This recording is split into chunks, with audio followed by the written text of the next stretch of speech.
No, como el dice escenario la de ley, base, diputado, gracias por su interpretación. Cuando yo necesite un sommelier de preguntas, le doy la palabra a usted y usted me hace las aclaraciones que quiera. Bien, perfecto.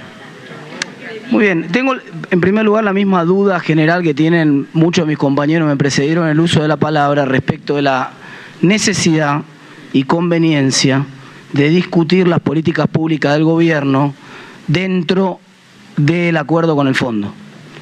Más particularmente, me pregunto qué parte del memorando de políticas económicas y financieras que elevaron al Congreso podríamos eliminar, borrar directamente, sin que corra riesgo la aprobación por parte del Fondo Monetario. Por ejemplo, descuento que todos los adjetivos, todas las referencias al pasado, que además nos ponen en una situación compleja, porque naturalmente, por si no lo sabe alguien, tenemos una profunda diferencia con la política económica del gobierno, lo cual nos empuja a tener que votar negativamente, si es que ustedes no cambian la actitud y retiran del cuerpo del proyecto la parte que tiene que ver con su política económica.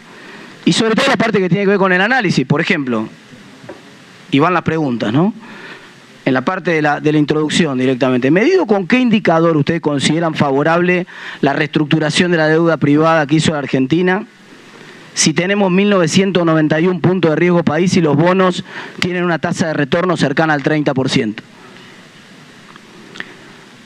¿Han tratado con el Fondo Monetario la evaluación de sostenibilidad de la deuda reestructurada habida cuenta de que el mercado considera una probabilidad implícita de no pago superior al 95% en los próximos 10 años? Voy a hacer varias preguntas, señor presidente. Después no tengo ningún problema en pasarlas por escrito, como es habitual. Lo que sí quiero solicitarle, por favor, es que antes de la sesión se contesten todas las preguntas, sea por escrito o las que puedan contestar ahora de manera verbal. Pero si hay alguna que no puede ser contestada hoy, que sea contestada antes de que tengamos que emitir nuestro voto a favor o en contra del dictamen. Porque ya tenemos el antecedente de la ley de presupuesto donde contestaron las que quisieron ustedes y muchas de las cuales se comprometieron a mandar la información después no mandaron nada. No mandaron absolutamente ninguna información de la que se habían comprometido. Sigo con la pregunta. ¿Con qué indicador juzgan que la distribución de vacunas fue muy eficaz, habida cuenta de los escándalos asociados a los vacunados VIP, por ejemplo, y habida cuenta de que tuvimos 25.000 muertos más que Chile en la segunda ola por haber vacunado tarde y mal? O sea, ¿cómo nos fuerzan a emitir una opinión? Si nosotros votamos a favor esto, estamos diciendo, como dicen ustedes, que fue muy eficaz el proceso de vacunación, cuando todo el mundo sabe que fue una vergüenza, en el mejor de los casos. ¿Cuánto dinero se necesita? ¿Cuánto dinero se necesita para pagar todos los vencimientos restantes y cuánto dinero de más está solicitando al Fondo Monetario Internacional?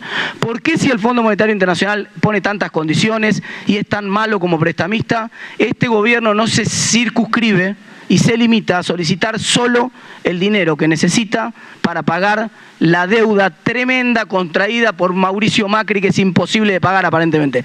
¿Por qué aprovechan y piden 4.600 millones más? ¿Por qué piden más? ¿Les gusta entonces el financiamiento del fondo? ¿Piden más? ¿No pueden pedir un poco menos? ¿No pueden cambiarlo esto y pedir un poco menos de financiamiento? ¿Qué pasa si aprobamos el financiamiento del artículo 1, por ejemplo, que enviaron el proyecto de ley al Congreso,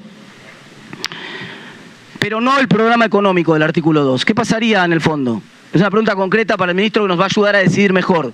¿Qué pasa si nosotros votamos en general, de alguna manera sale aprobado el proyecto en general, pero nosotros votáramos en contra y no tuviera el respaldo suficiente el artículo 2 en el tratamiento particular del proyecto? Es una pregunta bastante clara para ver qué vamos a hacer.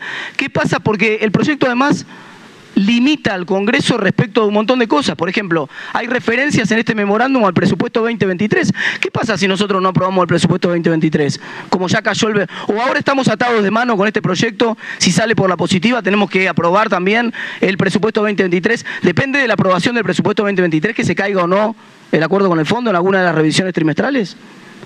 ¿Por qué lo ponen entonces acá, en el cuerpo del programa?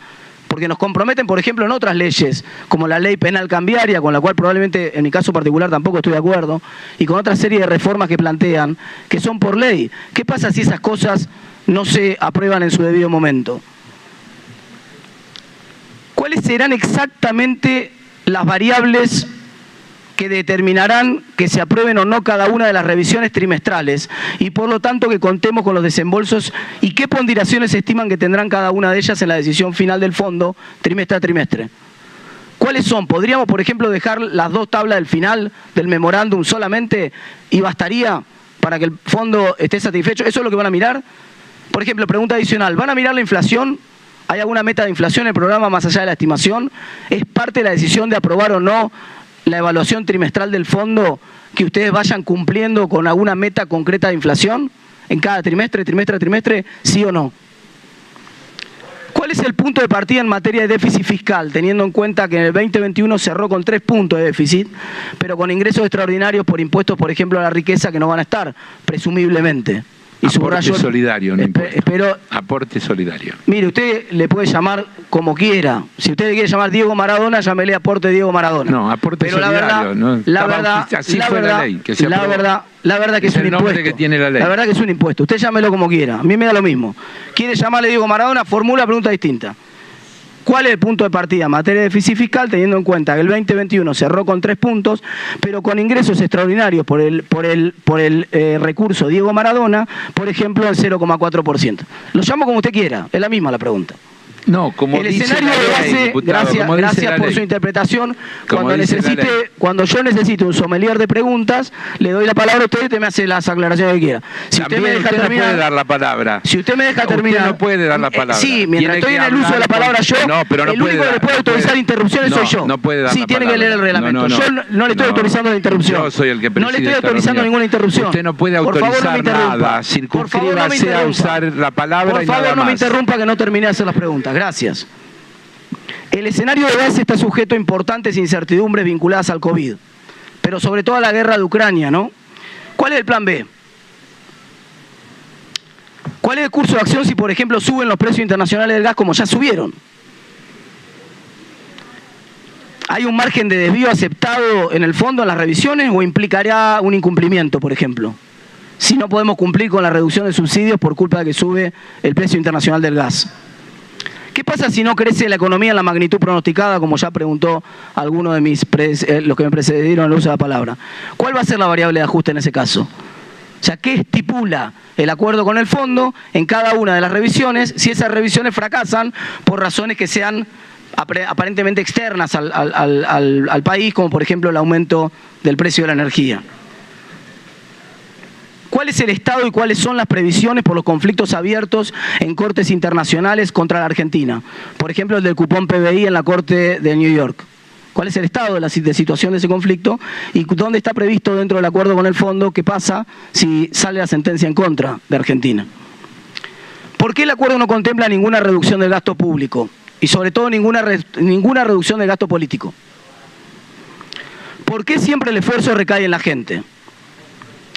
¿No es un insulto a todos los ciudadanos que en medio del esfuerzo que tiene que hacer toda la sociedad nombren, por ejemplo, al adiestrador de Dylan en el Ministerio de Seguridad? ¿Pueden comprometerse a no nombrar ninguna persona más mientras dure el programa, de manera tal de que la política también haga el esfuerzo y no nombren ninguna persona más mientras dure el programa con el fondo? ¿Pueden hacer ese compromiso? ¿Lo pueden poner en la letra del acuerdo? ¿Qué modelo macroeconómico tienen en mente cuando plantean que los mecanismos de coordinación voluntaria como precios cuidados pueden tener un efecto en el salario real y por esa vía impactar en la demanda agregada? ¿Qué modelo de salarios, de determinación de salarios tienen en mente? ¿Qué modelo de inflación tienen en mente? Y esta es compartida para el señor Pese. ¿Qué modelo de inflación tienen en mente cuando consideran que la coordinación voluntaria de precios en programas como precios cuidados puede tener algún efecto en las expectativas? Dando cuenta de que van 9 años de ese programa y no hay ninguna evidencia científica que pruebe ningún impacto del programa de precios cuidados sobre las expectativas de inflación. No hay ninguna evidencia científica. Vaya redondeando, por favor. Me quedan 30 preguntas. No, pero tiene 7 minutos. Se la mando por escrito, no hay ningún problema. 7 minutos. No hay ningún problema. Bien, mandarás. ¿Cómo se concilia la intención de mantener durante todo el programa un aumento de gasto en términos reales con el objetivo de que el Estado juegue un rol contracíclico? Lo pregunto porque la definición de ingresos por encima de lo programado, que está dentro del programa como definición de contraciclicidad, no es la definición habitual de etapa ascendente de un ciclo. No es esa la que estudiamos en la facultad. ¿Cuánto del desempleo actual consideran que es coyuntural y que podría reducirse sobre la base del crecimiento en relación con la pregunta anterior? Teniendo en cuenta que la tasa de empleo es 42,4 y la más alta de los últimos 20 años fue 43,4. 42,9 es hoy. 0,5 solamente hay de margen para que crezca aparentemente la tasa de empleo por razones coyunturales. ¿De cuánto es el aumento previsto en la presión tributaria consolidada por el revalúo inmobiliario que persiguen a fines del consenso fiscal y el cambio en el impuesto a los combustibles? ¿Por qué si la fundamentación del impuesto a los combustibles es de carácter ambiental, porque se trata de una externalidad, el típico impuesto pigoviano que estudiamos en la facultad, lo transforman en un impuesto ad valorem? ¿Acaso la contaminación cambia con el precio del combustible? ¿Hay alguna relación técnica entre la contaminación y el precio? Porque no encuentro justificación teórica para sostener eso, salvo la única intención de recaudar. Se olvidaron del factor ambiental, lo único que les importa es recaudar. Siempre subiendo impuestos, por supuesto. Diputado, vaya terminando. No puede hacer 50 preguntas cada diputado, porque no hay reunión que pueda funcionar. Es una falta de respeto al conjunto. Si usted no me hubiera interrumpido, ya hubiera efectuado 4 o 5 preguntas más. Termine. Ya hubiera efectuado 4 o 5 más. Le voy a cortar el uso de la palabra. Podrían detallar, sería una falta de respeto, espero que no corte el uso de la palabra. Termine. Salvo que alguno de los ministros esté apurado. Si alguno de los ministros está apurado, me lo hace saber. Hay mucha gente que quiere hablar. Hay mucha gente que quiere hablar. Yo también escuché los que hablaron antes que yo excediéndose en el uso de la palabra. Termine, por ¿Podrían favor detallar cómo si el 90% de los consumidores pagarán un costo cada vez menor de la energía en un contexto de costos al alza de la energía importada? Los subsidios van a caer 0,6 puntos del PBI porque no cierra la matemática. Concretamente, porque no lo dijo el ministro, parece que esquivan el bulto de la pregunta. Quiero hacer una pregunta bien específica, que se responde con un número. ¿Cuánto pagarán? ¿Cuánto será el aumento promedio de las facturas para el 10% de los usuarios a los que refieren con capacidad plena de pago? ¿Cuánto va a ser el tarifazo para el 10% de los argentinos que aparentemente tienen capacidad de pago y que van a tener que pagar tarifa completa? ¿Cuánto va a ser el aumento? ¿Cómo es que gastarán el doble en gasto de capital que en 2018-2020, siendo que en 2021 los despachos de asfalto estuvieron 25% debajo del 2019 y 38% debajo del 2018? Mientras que los despachos de hormigón elaborado cerraron 21 abajo del 2019 y 29 abajo del 2020. ¿Cuál es, por ejemplo, el gasto Diputado, por kilómetro construido? ¿Cómo se compara? Le voy a cortar el uso de la palabra, ya se lo dije 4 veces. Tengo algunas para PESE también. No, va. ¿Qué quiero hacer? Lleva 11 minutos hablando. ¿Cuáles son las garantías? Ahora voy a saltear algunas que tenía para Guzmán y le voy a hacer a PESE para poder satisfacer su ansiedad. Mi ansiedad no. ¿Cuáles son las garantías de que ¿cuáles son las garantías, estimado? No dice nada que me genere ansiedad. Estimado doctor Pese. ¿Cuáles son las garantías de que el Banco Central no termine financiando indirectamente al Tesoro vía la compra de bonos en el mercado secundario o la elevación de la composición de encajes bancarios con bonos públicos? Habida cuenta de que el memo dice que evaluarán las regulaciones al respecto. ¿Las evaluarán para poner un límite? ¿O asistiremos a una vulnerabilidad cada vez mayor del sistema financiero con una posición cada vez más creciente de activos del Estado dentro de los activos del sistema financiero? Los indicadores de inflación prospectiva que tendrán en cuenta el Banco Central para garantizar las tasas positivas son los que surgen del REM, los implícitos en las tasas de mercado. ¿Por qué plantean y planean desalentar el uso de criptomonedas? Si las que se compran en los exchanges y en la mayoría de las páginas son con dinero perfectamente transparente y blanco y declarado. ¿Por qué desalentaron el uso de medios de pago electrónicos encajando el dinero de las empresas que estaba digitalizando la mayor cantidad de dinero del mercado como Mercado Pago y Ualá? ¿Cuáles serán las políticas concretas apuntadas a sostener la demanda de dinero? ¿Cuántos dólares? Esta es mi última pregunta para PC y la última pregunta que voy a hacer. ¿Cuántos dólares ha gastado la Argentina importando pesos directamente o insumos para su fabricación como tinta o papel? ¿No es una paradoja que un país que no tiene dólares los gaste para fabricar pesos? ¿Cuánto dinero podríamos ahorrar mejorando el cono monetario y emitiendo billetes de 10.000 y 5.000 en vez de los de 1.000? Mi información es que se podrían ahorrar 100 millones de dólares por año. ¿Lo puede confirmar o corregir? Muchas gracias. Tiene la palabra el diputado Alejandro Topo Rodríguez.